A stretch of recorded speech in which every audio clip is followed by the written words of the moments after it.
Bienvenidos a Aula Microbiana, donde los microbios se conocen en detalle. Hoy vamos a estudiar a Vibrio cholerae, el agente causal del cólera, una enfermedad que históricamente ha sido sinónimo de epidemia, pero que fisiopatológicamente representa uno de los modelos más elegantes, entre comillas, de patología secretora intestinal con el cuadro clínico clásico de diarrea tipo agua de arroz. El cólera ocupa un lugar central en la historia de la microbiología y de la salud pública. Antes de que se aislara su agente etiológico, ya había devastado poblaciones enteras en Asia, en Europa, en América. Las primeras grandes pandemias del siglo XIX evidenciaron que existía un patrón epidemiológico vinculado al agua, pero no se conocía el microorganismo responsable. Es ahí donde tenemos los aportes de John Snow, que logró identificar el pozo en Londres, de donde surgía el brote epidémico en esa ciudad, pero que nadie sabía por quién era causado. Luego, en 1883, Robert Koch logró aislar el bacilo responsable durante una epidemia ya en Egipto. Entonces, este hallazgo fue crucial porque permitió vincular una enfermedad epidémica concreta con un agente bacteriano específico, consolidando así la teoría germinal. Pero el impacto del cólera fue más allá del laboratorio. Las investigaciones epidemiológicas demostraron que la transmisión se producía por ingestión de agua contaminada con heces humanas, estableciendo uno de los primeros vínculos sólidos entre infraestructura sanitaria y prevención de enfermedades infecciosas. En otras palabras, el estudio del cólera no solo fortaleció la microbiología clínica, sino que dio origen al desarrollo moderno del saneamiento como estrategia de salud pública. Estructura y morfología. Vibrio cholerae es un bacilo gram negativo con una morfología característica en forma de coma o bastón curvo. Esta forma facilita su reconocimiento microscópico y refleja su organización estructural. Esta bacteria posee un único flagelo polar que le confiere una motilidad intensa. Esta motilidad es fundamental en su ciclo biológico, ya que le permite desplazarse en medios acuáticos donde sobrevive como parte del ecosistema natural y también le permite atravesar la capa de moco intestinal para alcanzar el epitelio del intestino delgado. Vibrio cholerae es un anaerobio facultativo, lo que le permite adaptarse a ambientes con y sin oxígeno, aumentando así su versatilidad ecológica. Desde el punto de vista antigénico, los serogrupos O1 y O139 son responsables de las epidemias. Estas diferencias se deben a las variaciones antigénicas en el lipopolisacárido, con las siglas LPS de la membrana externa. Entonces, comprender su estructura nos permite anticipar tanto su comportamiento en el laboratorio como su capacidad de colonización intestinal. Factores de virulencia. El principal determinante de virulencia es la toxina colérica. Esta toxina colérica es una exotoxina de tipo AB compuesta por una subunidad A activa y 5 subunidades B encargadas de la unión al receptor celular. La subunidad B se fija específicamente al gangliósido GM1 presente en la membrana del enterocito. Entonces, esta unión permite la internalización posterior de la subunidad A, que es la responsable del efecto intracelular. Sin embargo, antes de que la toxina actúe, la bacteria debe colonizar evidentemente primero el intestino y para ello utiliza el pili TCP, conocido así por las siglas de Toxin Co-Regulated Pilus. Este pili facilita la adherencia al epitelio intestinal y es indispensable para la infección. Entonces, la expresión tanto del pili, por un lado, como de la toxina, por otro lado, está regulada por el sistema TOX-R. Este sistema TOX-R es un complejo regulador que coordina la activación genética de los factores de colonización y toxigenicidad. Y aquí es importante enfatizar entonces que sin colonización no va a haber una toxina efectiva. Y sin toxina no va a haber luego entonces una enfermedad clínica. Mecanismo patogénico. El mecanismo patogénico del cólera es un modelo clásico de alteración funcional del transporte iónico intestinal. ¿Qué es lo que sucede a este nivel?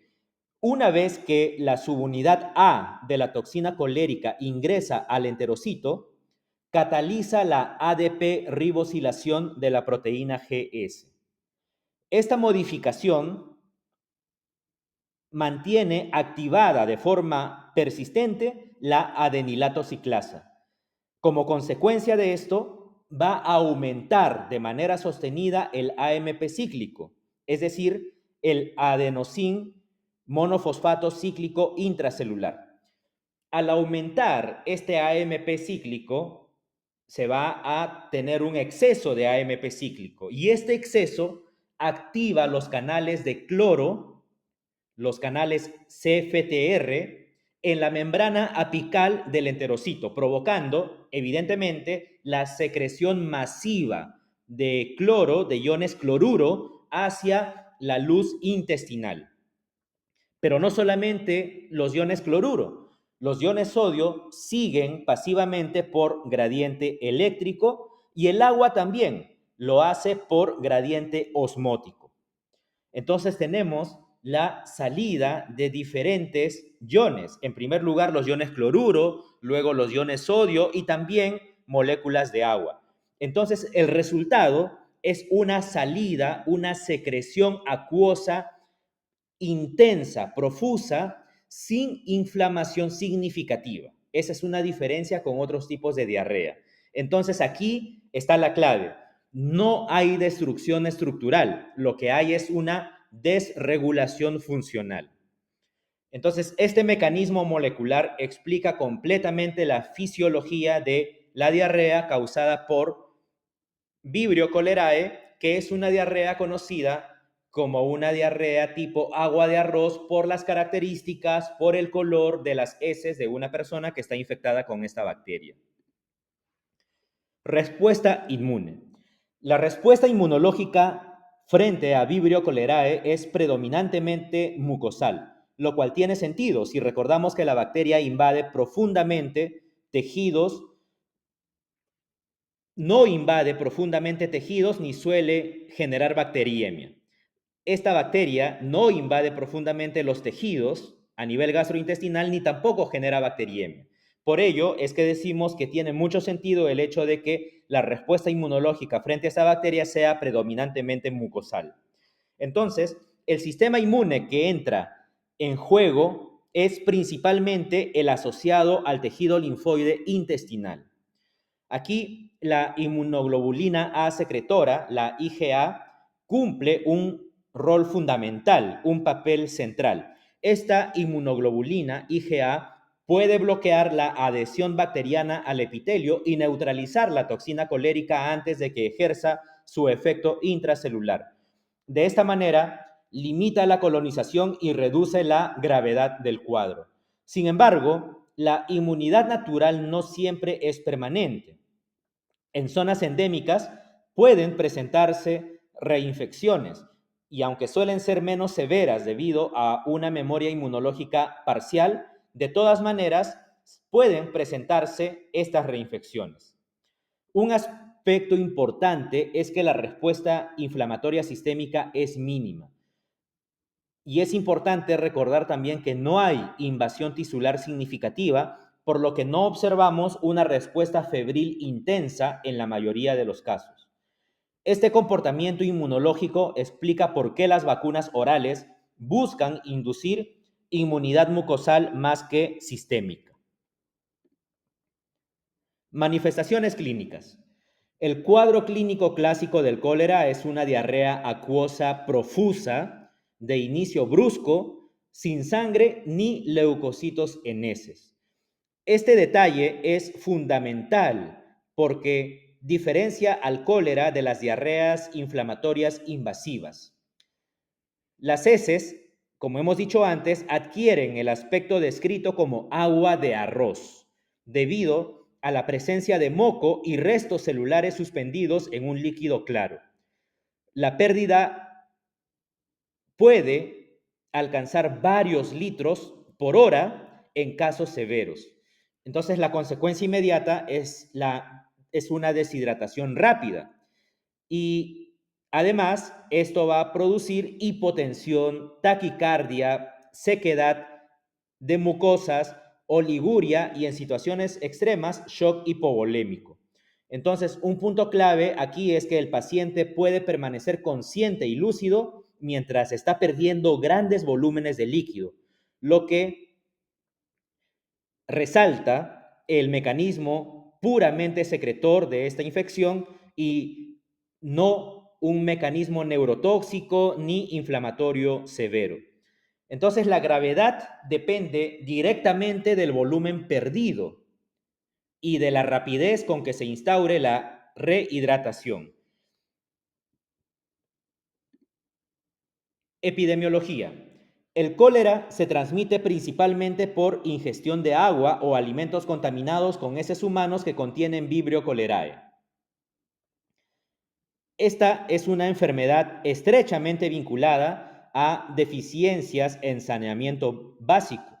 Las regiones endémicas suelen presentar infraestructura limitada de agua potable, lo que facilita la transmisión comunitaria. Los brotes se intensifican en contextos de desastres naturales o también cuando hay desplazamientos masivos o crisis humanitarias.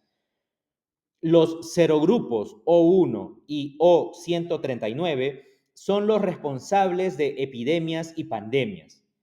Dentro del serogrupo O1 existen biotipos clásicos y el TOR, este último responsable de la séptima pandemia.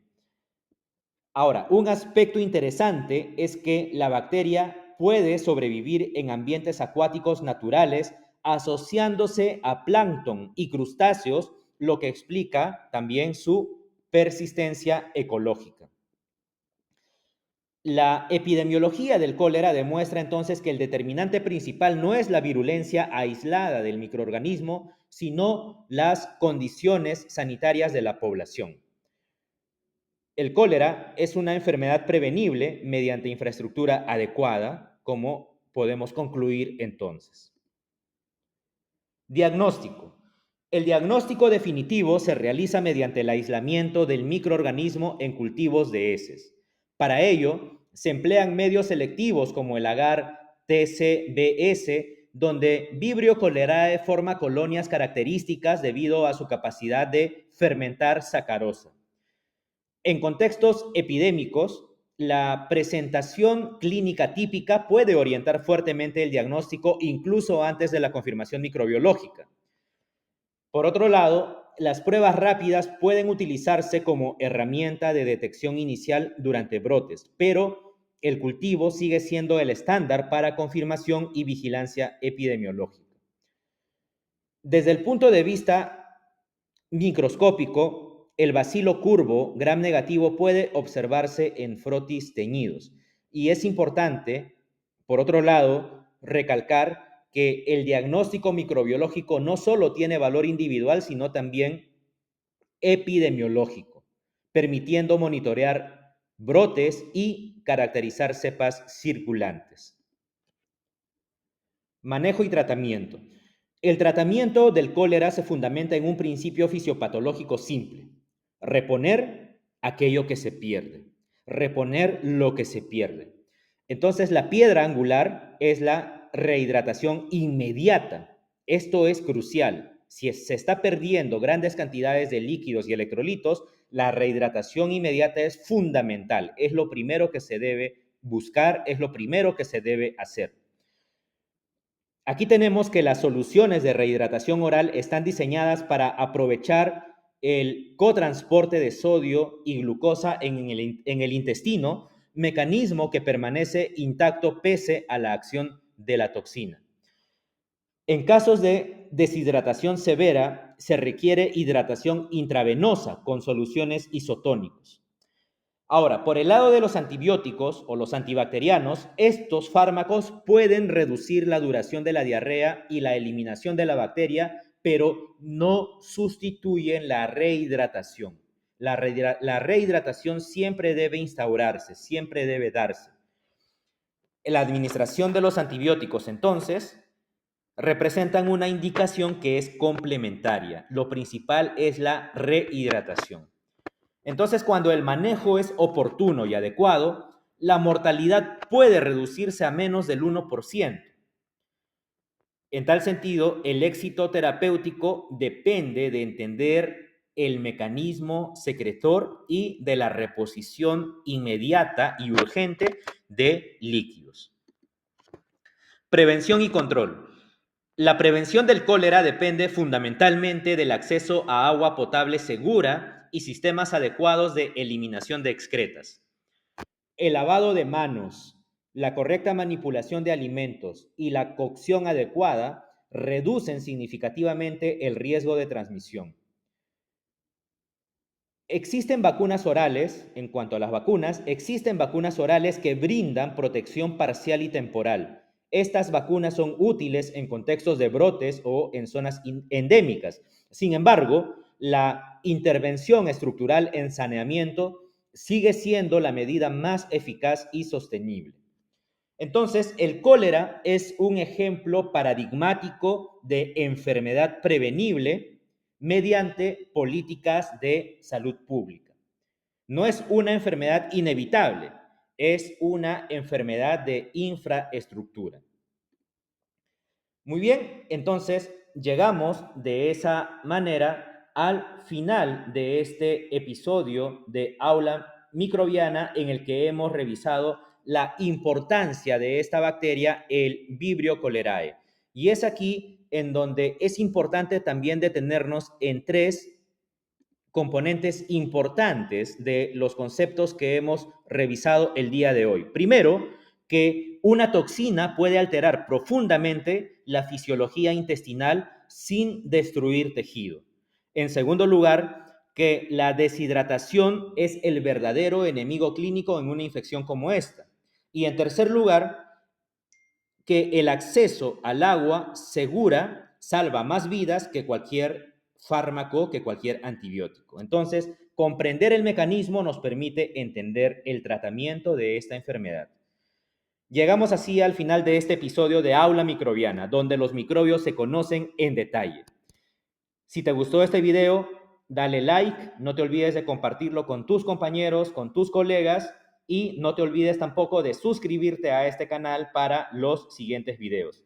Hasta el próximo patógeno.